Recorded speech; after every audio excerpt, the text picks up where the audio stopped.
Good morning बच्चों।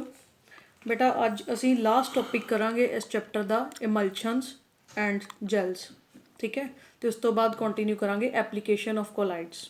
सो इस topic cover हो जाएगा। सब तो पहला मैं शुरू करांगी इमल्शन। इमल्शन की है बेटा, देखो डेफिनेशन लिखी दी है। इमल्शनस आर कोलाइडल सोल्यूशनस इन विच ਇਹੋ ਜਿਹੇ ਕੋਲਾइडल सोल्यूशन है जिहदे च डिस्पर्शन फेस ते डिस्पर्शन मीडियम दोनों लिक्विड्स है।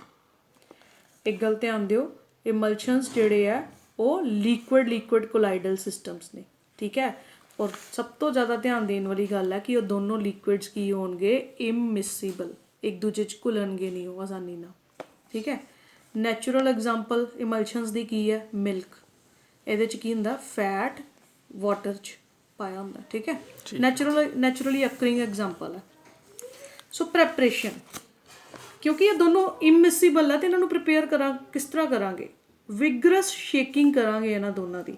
और हैंड शेकिंग नाल नहीं है बनणगे। अगर तुसीं कहोगे कि सिंपली तुसीं हैंड नाल शेक करके इन्हों तुसीं स्पून नाल अगर किसी चीज़ च फैट नूं तुसीं अगर शेक करना चाहो लिक्विड च तो वो इमल्शन बन जाएगी, वो नहीं बनेगी। ਇਹਦੇ ਲਈ ਤੁਹਾਨੂੰ ਇੱਕ इंस्ट्रूमेंट यूज़ करना पैंदा कोलाइडल मिल, जिन्हों आपां कहने आ होमोजेनाइजर। ठीक है, इनू की कहने आ होमोजेनाइजर्स। क्योंकि दोनों लिक्विड्स इममिसिबल है तो जे थोड़ी देर वो स्टैंड बाय करनगे तो सैपरेट भी हो जाएंगे, अलग अलग हो जाएंगे।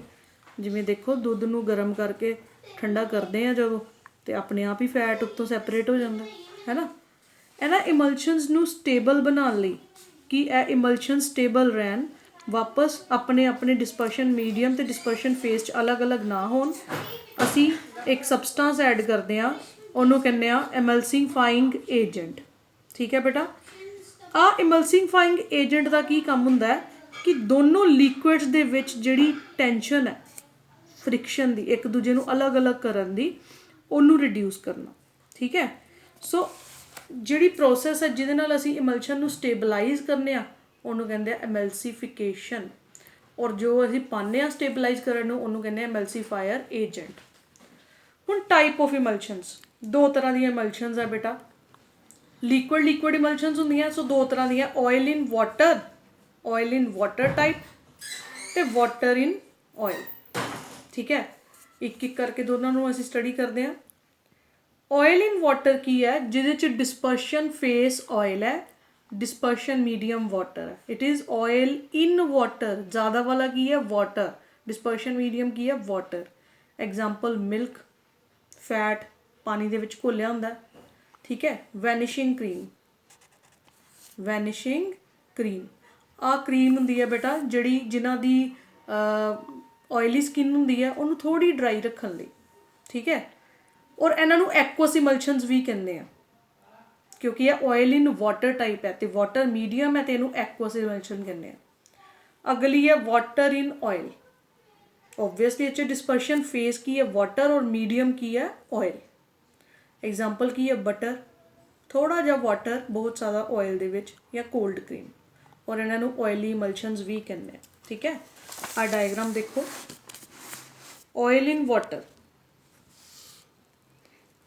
ऑयल वाटर मीडियम दे विच ते water in oil, water oil medium दे विच। ठीक है, सो ये नाल दो डायग्राम तुसीं ड्रॉ करोगे इन्हां दे।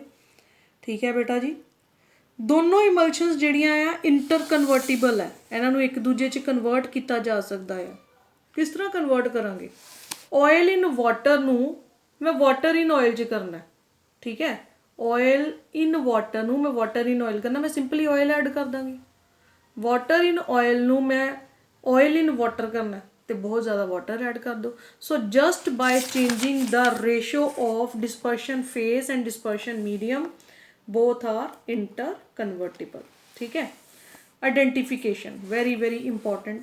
तुहानूं कोई इमल्शन देती है, तुहानूं किद्दां पता चलेगा कि ऑयल इन वाटर है या वाटर इन ऑयल टाइप है।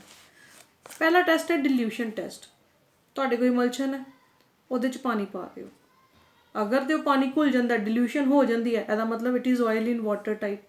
और अगर वो डिल्यूट नहीं कर पाता, घुलता नहीं है पानी उन्होंने नहीं घोल सकता उस इमल्शन को, it is water in oil type. ठीक है, बड़ा आसान जहा टेस्ट है और है भी बहुत इंपॉर्टेंट ने। Dye test, dyes organic medium ਨੇ, ਆਇਲਸ 'ਚ ਸੋਲੂਬਲ ਹੁੰਦੇ ਆ, ਅਤੇ ਔਰ ਅਸੀਂ ਇੱਕ ਸਪੈਸ਼ਲੀ ਆਇਲ ਸੋਲੂਬਲ ਡਾਈ ਲੈਣੀ ਹੈ, ਉਹਨੂੰ ਅਸੀਂ ਇਮਲਸ਼ਨ 'ਚ ਪਾ ਦੇਣਾ। ਠੀਕ ਹੈ। ਅਗਰ ਕਲਰ ਤੁਹਾਨੂੰ ਸਾਰੀ ਇਮਲਸ਼ਨ 'ਚ ਨੋਟਿਸ ਹੁੰਦਾ ਬੇਟਾ, ਤੇ ਉਹ ਕਿਹੜਾ ਹੋਏਗਾ, ਵਾਟਰ ਇਨ ਆਇਲ ਟਾਈਪ। ਠੀਕ ਹੈ। ਔਰ ਕਲਰ ਅਗਰ ਤੁਹਾਨੂੰ ਸਾਰੀ ਇਮਲਸ਼ਨ 'ਚ ਨੋਟਿਸ ਨਹੀਂ ਹੁੰਦਾ, ਇੱਕ ਡਰੋਪ ਚੁੱਕਦੇ ਉਹ 'ਚ ਤੁਹਾਨੂੰ ਕਲਰ ਨੋਟਿਸ ਹੁੰਦਾ, ਸਪੈਸ਼ਲੀ ਧਿਆਨ ਨਾਲ ਕੇਅਰਫੁਲੀ ਦੇਖਣਾ, ਤੇ ਫਿਰ ਉਹ ਕਿਹੜਾ ਹੋਏਗਾ, ਆਇਲ ਇਨ ਵਾਟਰ ਟਾਈਪ। ਠੀਕ ਹੈ ਬੇਟਾ, ਬਹੁਤ ਆਸਾਨ ਹੈ। ਸੋ ਹੁਣ ਇੱਕ ਬੁੱਕ ਤੋਂ ਦੇਖੋ, ਐਪਲੀਕੇਸ਼ਨਸ ਆਫ ਇਮਲਸ਼ਨ, ਕਾਮਨ ਲਾਈਫ 'ਚ ਸਾਡੀ ਇਮਲਸ਼ਨ ਦੀਆਂ ਕੀ ਐਪਲੀਕੇਸ਼ਨਸ ਹੈ। ਇਹ ਬੇਟਾ ਅਗਲਾ ਚੈਪਟਰ ਹੁਣ ਜਿਹੜਾ ਕਰਨਾ ਉਹ 'ਚ ਤੁਸੀਂ ਕਰੋਗੇ ਕੰਸਨਟ੍ਰੇਸ਼ਨ ਆਫ ਓਰ 'ਚ ਯੂਜ਼ ਹੁੰਦਾ, ਫਲੋਟੇਸ਼ਨ ਮੈਥਡ ਪੜ੍ਹਨਾ। ਠੀਕ ਹੈ। ਸੋ ਇਹਨੂੰ ਸਿੰਪਲੀ ਰੀਡ ਕਰ ਲਓ। ਮੈਂ ਤੁਹਾਨੂੰ ਡਿਟੇਲ 'ਚ ਹੁਣ ਇਹ ਨੈਕਸਟ ਚੈਪਟਰ ਇਸ ਤੋਂ ਬਾਅਦ ਜਿਹੜਾ ਸ਼ੁਰੂ ਕਰਨਾ ਇਹ ਪ੍ਰੋਸੈਸ ਅਸੀਂ ਡਿਟੇਲ 'ਚ ਕਰਾਂਗੇ। ਮੈਡੀਸਿਨ 'ਚ ਜਿਵੇਂ ਕੋਡ ਲਿਵਰ ਆਇਲ ਹੈ, ਵਾਟਰ ਇਨ ਆਇਲ ਟਾਈਪ ਇਮਲਸ਼ਨ। ਠੀਕ ਹੈ। ਇਹਨਾਂ ਦੇ ਕੈਪਸੂਲਸ ਬਣਦੇ ਆ। ਠੀਕ ਹੈ। ਕਾਸਮੈਟਿਕ ਇੰਡਸਟਰੀ 'ਚ ਵੀ ਇਹ ਯੂਜ਼ ਹੁੰਦੀ ਹੈ, ਜਿਵੇਂ ਅਸੀਂ ਹੁਣੇ water in oil type cold cream the example ਕੀਤੀ ਹੈ। ਕਲੀਨਜ਼ਿੰਗ ਐਕਸ਼ਨ ਆਫ ਸੋਪ ਜਿਹੜਾ ਆ ਉਹ ਆਇਲ ਇਨ ਵਾਟਰ ਟਾਈਪ ਇਮਲਸ਼ਨ ਹੈ। ਮਿਲਕ ਜਿਹੜਾ ਆ ਸਾਡੀ ਡਾਈਟ ਦਾ ਇੰਪੋਰਟੈਂਟ ਸਾਡਾ ਉਹ ਇੱਕ ਹੈਗਾ ਆ ਆਈਟਮ ਹੈ ਡਾਈਟ ਦੀ, ਉਹ ਜਿਹੜਾ ਆ ਫੈਟ ਇਨ ਵਾਟਰ ਹੁੰਦਾ, ਆਇਲ ਇਨ ਵਾਟਰ ਟਾਈਪ। ਸੋ ਡੀਮਲਸੀਫਿਕੇਸ਼ਨ ਕੀ ਹੈ, ਦੋਨੋਂ ਇਮਲਸ਼ਨਸ ਦੇ ਜਿਹੜੇ ਲਿਕੁਇਡਸ ਆ ਉਹਨਾਂ ਨੂੰ ਅਲੱਗ ਅਲੱਗ ਕਰਨਾ, ਉਹਨੂੰ ਕਹਿੰਦੇ ਡੀਮਲਸੀਫਿਕੇਸ਼ਨ ਹੈ। ਠੀਕ ਹੈ। ਜਿਵੇਂ ਕਰੀਮ ਨੂੰ ਮਿਲਕ ਤੋਂ ਅਲੱਗ ਕੀਤਾ ਜਾ ਸਕਦਾ ਸੈਂਟਰੀਫਿਊਗੇਸ਼ਨ। ਠੀਕ ਹੈ ਨਾ। ਕਰੀਮ ਨੂੰ ਤੁਸੀਂ ਅਗਰ ਤੁਸੀਂ ਕਰੀਮ ਲੈਂਦੇ ਹੋ, ਉਹਨੂੰ ਤੁਸੀਂ ਸੈਂਟਰੀਫਿਊਗੇਟ ਕਰਦੇ ਹੋ, ਤੁਹਾਡੀ ਘਰਾਂ 'ਚ ਦੇਖਿਆ ਹੀ ਹੋਏਗਾ, ਅਤੇ ਬਟਰ ਅਲੱਗ ਹੋ ਜਾਂਦਾ, ਪਾਣੀ ਅਲੱਗ ਹੋ ਜਾਂਦਾ। ਠੀਕ ਹੈ ਬੇਟਾ ਜੀ। ਫੈਟ ਨੂੰ ਮਿਲਕ 'ਚੋਂ ਅਲੱਗ ਕੀਤਾ ਜਾ ਸਕਦਾ ਰੈਫਰੀਜਰੇਟ ਕਰਨ ਨਾਲ, ਠੰਡਾ ਕਰੋ ਦੁੱਧ ਨੂੰ, ਇੱਕਦਮ ਫੈਟ ਅਲੱਗ ਹੋ ਜਾਏਗਾ ਦੁੱਧ ਤੋਂ। Properties of emulsion, just read it out. Next ਹੈ ਬੇਟਾ ਜੈਲ। ਨਾਓ ਜੈਲ ਕੀ ਹੈ। ਠੀਕ ਹੈ। ਜੈਲ ਵੀ ਇੱਕ ਕੋਲਾਈਡਲ ਸਿਸਟਮ ਹੈ, ਜਿਹਦੇ ਵਿੱਚ ਸਾਡੇ ਕੋਲ ਲਿਕੁਇਡ ਇਨ ਸੋਲਿਡ ਹੁੰਦਾ, ਜਿਹੜਾ dispersion face liquid, dispersion medium solid. ਔਰ ਜੈਲ ਬਣਾਉਣ ਦੀ ਪ੍ਰੋਸੈਸ ਨੂੰ ਹੀ ਕਹਿੰਦੇ ਆ ਜਿਲੇਸ਼ਨ। ਠੀਕ ਹੈ। ਦੋ ਟਾਈਪਸ ਦੀਆਂ ਜੈਲਸ ਦੇਖੋ ਨਜ਼ਰ ਆ ਰਿਹਾ, elastic gel, non elastic gel. So ਪਹਿਲਾਂ ਤੁਸੀਂ ਕੰਸਨਟਰੇਟ ਕਰੋ ਇਲਾਸਟਿਕ ਜੈਲ 'ਤੇ। ਇਲਾਸਟਿਕ ਜੈਲ ਕੀ ਹੈ, ਇਹਦੇ 'ਚ ਇਲਾਸਟਿਸਿਟੀ ਦੀ ਪ੍ਰੋਪਰਟੀ ਹੁੰਦੀ ਹੈ, ਨਾਮ ਤੋਂ ਸੁਜੈਸਟ ਹੋ ਰਿਹਾ। ਇਹ ਜਿਹੜਾ ਆ ਰੈਡਿਲੀ ਚੇਂਜ ਹੋ ਜਾਂਦੀ ਹੈ, ਆਪਣੀ ਸ਼ੇਪ ਨੂੰ ਚੇਂਜ ਕਰ ਲੈਂਦੀ ਹੈ ਜਦੋਂ ਫੋਰਸ ਅਪਲਾਈ ਕਰਦੇ ਹਾਂ, ਅਤੇ ਜਦੋਂ ਉਸ ਫੋਰਸ ਨੂੰ ਹਟਾ ਦਿਓ ਆਪਣੀ ਸ਼ੇਪ ਜਿਹੜੀ ਉਹ ਰੀਗੇਨ ਕਰ ਲੈਂਦੀ ਹੈ, ਜੋ ਇਲਾਸਟਿਸਿਟੀ ਦੀ ਬੇਸਿਕ ਪ੍ਰੋਪਰਟੀ ਆਪਾਂ ਪੋਲੀਮਰਸ 'ਚ ਵੀ ਪੜ੍ਹਿਆ ਹੈ ਨਾ। ਉਸ ਤੋਂ ਬਾਅਦ ਜੇ ਡੀਹਾਈਡਰੇਸ਼ਨ ਕਰ ਦਿਓ ਅਤੇ ਹਾਰਡ ਮਾਸ ਹੋ ਜਾਏਗੀ, ਪਾਣੀ ਪਾ ਦਿਓ ਫਿਰ ਜੈਲ ਬਣ ਜਾਏਗੀ। ਔਰ ਪਾਣੀ ਪਾਓ ਅਤੇ ਫਟਾਫਟ ਫੁੱਲ ਜਾਂਦੀ ਹੈ, ਔਰ ਇਹਨੂੰ ਅਸੀਂ ਕਹਿੰਦੇ ਹਾਂ ਪ੍ਰੋਪਰਟੀ ਨੂੰ ਇੰਬੀਬਿਸ਼ਨ, ਪਾਣੀ ਪਾ ਕੇ ਜਿਹੜੀ ਫੁੱਲ ਜਾਂਦੀ ਹੈ। ਇਹਦੀ ਐਗਜ਼ਾਮਪਲ ਹੈ ਬੇਟੇ ਸਟਾਰਚ। ਠੀਕ ਹੈ ਬੱਚੋ, ਇਹਦੀ ਐਗਜ਼ਾਮਪਲ ਹੈ ਸਟਾਰਚ। ਨੈਕਸਟ ਹੈ ਨੋਨ ਇਲਾਸਟਿਕ ਜੈਲਸ। ਨਾਓ ਕੰਸਨਟਰੇਟ ਹੇਅਰ। ਇਹਦੇ 'ਚ ਇਲਾਸਟਿਸਿਟੀ ਦੀ ਪ੍ਰੋਪਰਟੀ ਨਹੀਂ ਹੁੰਦੀ। ਆਹ ਜਿਹੜੀ ਹੈ ਡੀਹਾਈਡਰੇਸ਼ਨ ਦੇ ਬਾਅਦ ਸੋਲਿਡ ਮਾਸ 'ਚ ਚੇਂਜ ਹੋ ਜਾਂਦੀ ਹੈ, ਪਰ ਫਿਰ ਇਹਨੂੰ ਪਾਣੀ ਪਾ ਕੇ ਜੈਲ ਨਹੀਂ ਬਣਾਇਆ ਜਾ ਸਕਦਾ। ਔਰ ਇਹ ਇੰਬੀਬਿਸ਼ਨ ਨਹੀਂ ਸ਼ੋਅ ਕਰਦੀ, ਮਤਲਬ ਇੱਕ ਵਾਰੀ ਜਦੋਂ ਇਹ 'ਚ ਤੁਸੀਂ ਪਾਣੀ ਪਾਓ ਤਾਂ ਫੁੱਲਦੀ ਨਹੀਂ ਹੈ। ਔਰ ਇਹਦੀ ਐਗਜ਼ਾਮਪਲ ਹੈ ਬੇਟਾ ਸਿਲਿਕਾ ਜੈਲ, ਕਿਉਂਕਿ ਇਹ ਫੁੱਲਦੀ ਨਹੀਂ ਹੈ, ਪਾਣੀ ਨੂੰ ਅਬਜ਼ੋਰਬ ਕਰਕੇ ਫੁੱਲਦੀ ਨਹੀਂ ਹੈ। ਐਬਜ਼ੋਰਬ ਕਰ ਲਏਗੀ ਪਾਣੀ ਨੂੰ ਪਰ ਫੁੱਲੇਗੀ ਨਹੀਂ। ਤੁਸੀਂ ਦੇਖੋ ਸਿਲਿਕਾ ਦੀਆਂ ਜਿਹੜੀਆਂ ਛੋਟੇ ਛੋਟੇ ਬੈਗਸ ਆ ਸਿਲਿਕਾ ਜੈਲ ਦੇ, ਉਹ ਤੁਹਾਡੇ ਜਦੋਂ ਤੁਸੀਂ ਬਾਜ਼ਾਰੋਂ ਬੋਟਲ ਜਾਂ ਬੈਗ ਲੈ ਕੇ ਆਉਂਦੇ ਉਹਦੇ 'ਚ ਪਾਏ ਹੁੰਦੇ ਆ, ਮੋਇਸਚਰ ਅਬਜ਼ੋਰਬ ਕਰ ਲੈਂਦੀ ਪਰ ਫੁੱਲਦੀ ਨਹੀਂ ਹੈਗੀ। ਠੀਕ ਹੈ। ਸੋ ਨੈਕਸਟ ਹੈ ਕੋਲਾਈਡਸ ਅਰਾਊਂਡ ਅਸ। ਸਾਡੀ ਨੀਅਰ ਬਾਏ ਸਾਡੇ ਅਰਾਊਂਡ ਲਾਈਫ ਦੇ ਵਿੱਚ ਕਿਹੜੇ ਕਿਹੜੇ ਕੋਲਾਈਡਸ ਜਿਹੜੇ ਆ ਉਹ ਸਾਨੂੰ ਨਜ਼ਰ ਆਉਂਦੇ ਆ। ਸਭ ਤੋਂ ਪਹਿਲਾਂ blue colour of the sky. ਤੁਸੀਂ ਦੇਖਦੇ ਹੋ ਅਸਮਾਨ ਦਾ ਰੰਗ ਜਿਹੜਾ ਆ ਉਹ ਨੀਲੇ ਰੰਗ ਦਾ ਹੁੰਦਾ। ਕਿਉਂ? ਟਿੰਡਲ ਇਫੈਕਟ। ਬੇਟਾ ਜਦੋਂ ਲਾਈਟ ਸੂਰਜ ਤੋਂ ਹੁੰਦੀ ਹੋਈ ਸਾਡੀ ਧਰਤੀ 'ਤੇ ਆਉਂਦੀ ਹੈ, ਅਤੇ ਰਸਤੇ 'ਚ ਕੋਲਾਈਡਲ ਸੋਲਿਊਸ਼ਨਸ ਉਹਨੂੰ ਮਿਲਦੇ ਆ ਬਹੁਤ ਸਾਰਾ। ਤੁਸੀਂ ਪੜ੍ਹਿਆ ਏਅਰ ਇਜ਼ ਅ ਕੋਲਾਈਡਲ ਸੋਲਿਊਸ਼ਨ, ਹੈ ਨਾ, ਉਹ 'ਚ ਡਸਟ ਪਾਰਟੀਕਲਸ ਹੁੰਦੇ ਆ, ਉਹਦੇ ਨਾਲ ਟਕਰਾ ਕੇ ਵਾਪਸ ਚਲੀ ਜਾਂਦੀ ਹੈ। ਔਰ ਉਹ ਜੋ ਲਾਈਟ ਦਾ ਕਲਰ ਸਾਨੂੰ ਨਜ਼ਰ ਆਉਂਦਾ ਉਹ ਵਾਲਾ ਨਜ਼ਰ ਆਉਂਦਾ ਜਿਹੜਾ ਲਾਈਟ ਦਾ ਕਲਰ ਸਭ ਤੋਂ ਜ਼ਿਆਦਾ ਸਕੈਟਰ ਹੁੰਦਾ। ਔਰ ਉਹ ਕਿਹੜਾ ਸਕੈਟਰ ਹੁੰਦਾ? Blue colour. ਕਿਉਂ? ਕਿਉਂਕਿ ਬਲੂ ਕਲਰ ਦੀ ਵੇਵਲੈਂਥ ਮਿਨੀਮਮ ਹੈ। ਠੀਕ ਹੈ। ਇਸ ਕਰਕੇ ਮੈਕਸੀਮਮ ਸਕੈਟਰਿੰਗ ਸ਼ੋ ਕਰਦਾ। ਨੈਕਸਟ ਹੈ ਫੋਗ ਐਂਡ ਮਿਸਟ। ਠੀਕ ਹੈ। ਜਿਹੜੇ ਸਾਡੇ ਕੋਲ ਏਅਰ ਹੈ ਉਹਦੇ 'ਚ ਡਸਟ ਪਾਰਟੀਕਲਸ ਹੁੰਦੇ ਆ, ਤੁਹਾਨੂੰ ਸਾਰਿਆਂ ਨੂੰ ਪਤਾ। ਠੀਕ ਹੈ। ਜਦੋਂ ਇਹਨਾਂ ਨੂੰ ਕੂਲ ਕਰ ਦਿਓ, ਠੰਡ ਦਾ ਮੌਸਮ ਹੁੰਦਾ ਜਦੋਂ, ਤੇ ਜਿਹੜਾ ਇਹਦੇ 'ਚ ਮੋਇਸਚਰ ਪ੍ਰੈਜ਼ੈਂਟ ਹੁੰਦਾ ਉਹ ਕੰਡੈਂਸ ਹੋ ਜਾਂਦਾ ਆ ਇਹ ਪਾਰਟੀਕਲਸ ਦੇ ਨਾਲ, ਤੇ ਛੋਟੇ ਛੋਟੇ ਡ੍ਰੌਪਲੇਟਸ ਬਣਾ ਦਿੰਦੇ ਆ। ਆਹ ਡ੍ਰੌਪਲੇਟਸ ਨੇਚਰ ਦੇ ਵਿੱਚ ਫਲੋਟ ਕਰਦੇ ਰਹਿੰਦੇ ਆ ਏਅਰ ਦੇ ਵਿੱਚ, ਤੇ ਫੋਗ ਬਣਦੀ ਹੈ। ਠੀਕ ਹੈ ਬੇਟਾ। ਸੋ ਇਹ ਸੈਕਿੰਡ ਕੋਲਾਈਡਲ ਸੋਲਿਊਸ਼ਨ ਹੈ ਜਿਹੜਾ ਅਸੀਂ ਦੇਖਦੇ ਹਾਂ। ਨੈਕਸਟ ਫੂਡ ਆਰਟੀਕਲਸ 'ਚ ਮੈਂ ਹੁਣੇ ਤੁਹਾਨੂੰ ਦੱਸਿਆ ਮਿਲਕ ਅਮਲਸ਼ਨ ਹੈ, ਬਟਰ ਇਮਲਸ਼ਨ ਹੈ, ਆਈਸਕ੍ਰੀਮ ਇਮਲਸ਼ਨ ਹੈ, ਠੀਕ ਹੈ, ਫਰੂਟ ਜੂਸਿਸ ਇਮਲਸ਼ਨ ਹੈ। ਸੋਇਲ ਵੀ ਕੋਲਾਈਡਲ ਸੋਲਿਊਸ਼ਨ ਹੈ। ਸੋਇਲ ਜਿਹੜੀ ਹੈ ਹਿਊਮਸ ਜਿਹੜਾ ਹੁੰਦਾ ਇਹਦੇ 'ਚ, ਸੋਇਲ 'ਚ ਜਿਹੜਾ ਮੋਇਸਚਰ ਹੁੰਦਾ ਉਹ ਪ੍ਰੋਟੈਕਟਿਵ ਕੋਲਾਈਡ ਦਾ ਕੰਮ ਕਰਦਾ। ਠੀਕ ਹੈ।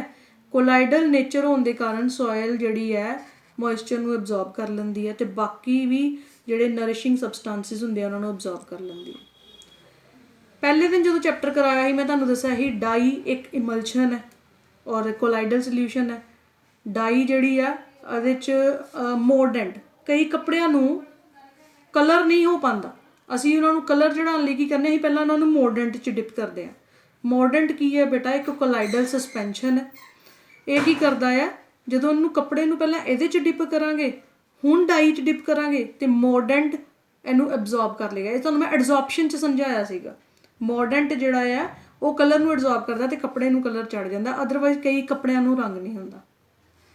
ਉਸ ਤੋਂ ਬਾਅਦ very important formation of delta.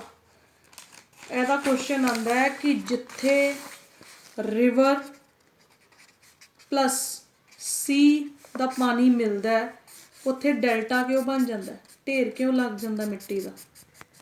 ਬੜਾ ਇੰਪੋਰਟੈਂਟ ਕੁਐਸਚਨ ਹੈ ਬੇਟੇ। ਸੀ ਐਂਡ ਰਿਵਰ ਵਾਟਰ ਜਿੱਥੇ ਮਿਲਦਾ ਉੱਥੇ ਡੈਲਟਾ ਕਿਉਂ ਬਣ ਜਾਂਦਾ। ਸੋ ਬੇਟਾ ਰਿਵਰ ਵਾਟਰ ਕੀ ਹੈ, ਇਟ ਇਜ਼ ਮੱਡੀ। ਠੀਕ ਹੈ ਬੇਟਾ। ਇਹਦੇ 'ਚ ਇੱਕ ਕੋਲਾਈਡਲ ਹੈ। ਠੀਕ ਹੈ ਬੇਟਾ ਜੀ। ਰਿਵਰ ਵਾਟਰ ਜਿਹੜਾ ਹੈ ਉਹ ਕੋਲਾਈਡਲ ਹੈ। ਇਹਦੇ 'ਚ ਕਿਹੜੇ ਕਿਹੜੇ ਪਾਰਟੀਕਲਸ ਹੈ, ਕਲੇ, ਸੈਂਡ ਤੇ ਹੋਰ ਵੀ ਕਾਫੀ ਤਰ੍ਹਾਂ ਦੇ ਪਾਰਟੀਕਲਸ ਜਾਂ ਮਟੀਰੀਅਲਸ ਹੁੰਦੇ ਆ। ਹੁਣ ਸੀ ਵਾਟਰ ਆ ਕੀ ਹੈ, ਇਲੈਕਟ੍ਰੋਲਾਈਟ। ਠੀਕ ਹੈ ਬੇਟਾ। ਔਰ ਜਦੋਂ ਕੋਲਾਈਡਲ ਪਾਰਟੀਕਲ, ਤੁਸੀਂ ਕੋਆਗੂਲੇਸ਼ਨ ਪੜ੍ਹਿਆ ਨਾ, ਜਦੋਂ colloidal particles plus excess of electrolyte ਮਿਲਦੇ ਹੈ ਤੇ ਕੀ ਹੋ ਜਾਂਦੀ ਹੈ, ਕੋਆਗੂਲੇਸ਼ਨ। ਸੋ ਇੱਥੇ ਕੋਆਗੂਲੇਸ਼ਨ ਹੋ ਜਾਂਦੀ ਹੈ, ਸਾਰਾ ਜਿਹੜਾ ਨਿਊਟਰਲ ਮਟੀਰੀਅਲ ਇਕੱਠਾ ਹੋ ਕੇ ਤੇ ਡੈਲਟਾ ਬਣਾ ਦਿੰਦਾ। Very important.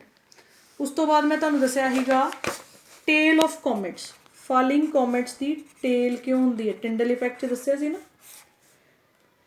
ਟਿੰਡਲ ਕੌਣ ਬਣ ਜਾਂਦਾ, ਲਾਈਟ ਦੀ ਸਕੈਟਰਿੰਗ ਹੁੰਦੀ ਹੈ, ਟਾਈਨੀ ਸੋਲਿਡ ਪਾਰਟੀਕਲਸ ਜਿਹੜੇ ਸਾਡੀ ਹਵਾ 'ਚ ਹੁੰਦੇ ਆ, ਤੇ ਉਹ ਲਾਈਟ ਵਾਪਸ ਜਾਂਦੀ ਹੈ ਇਨ ਦਾ ਫਾਰਮ ਆਫ ਕੋਨ। ਇਸ ਕਰਕੇ ਫਾਲਿੰਗ ਕੋਮੇਟ ਸਾਨੂੰ ਜਿਹੜਾ ਆ ਉਹ ਟੇਲ ਸ਼ੋ ਕਰਦਾ।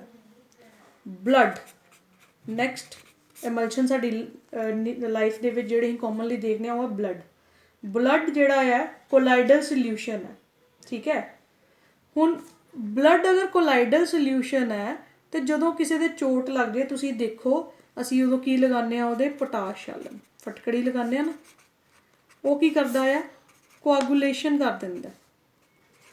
ਬਲੱਡ ਕੋਲਾਈਡਲ ਸੋਲਿਊਸ਼ਨ ਹੈ, ਇਹ ਇਲੈਕਟ੍ਰੋਲਾਈਟ ਹੈ, ਇਹ ਮਿਲ ਕੇ ਕੀ ਕਰਨਗੇ, ਕੋਆਗੂਲੇਸ਼ਨ ਯਾਨੀ ਕਿ clotting of blood. Blood the following ਨੂੰ ਰੋਕਣ ਲਈ ਉਹਦੀ ਕੋਆਗੂਲੇਸ਼ਨ ਕਰਨੇ ਆ, ਕਿਉਂਕਿ ਬਲੱਡ ਕੀ ਹੈ, ਕੋਲਾਈਡ, ਪੋਟਾਸ਼ ਆਲਮ ਇਲੈਕਟ੍ਰੋਲਾਈਟ ਦਾ ਕੰਮ ਕਰੇਗਾ, ਦੋਨੋਂ ਮਿਲ ਕੇ ਕੋਆਗੂਲੇਸ਼ਨ ਕਰ ਦੇਣਗੇ। ਠੀਕ ਹੈ ਬੇਟਾ। ਸੋ ਆਈ ਹੋਪ ਇੱਥੋਂ ਤੱਕ ਤੁਹਾਨੂੰ ਸਮਝ ਆ ਗਿਆ। ਨੈਕਸਟ ਐਪਲੀਕੇਸ਼ਨਸ ਆਫ ਕੋਲਾਈਡ ਮੈਂ ਸੈਂਡ ਕਰ ਰਹੀ ਹਾਂ, ਉਹਨੂੰ ਤੁਸੀਂ ਪੜ੍ਹ ਲਿਓ।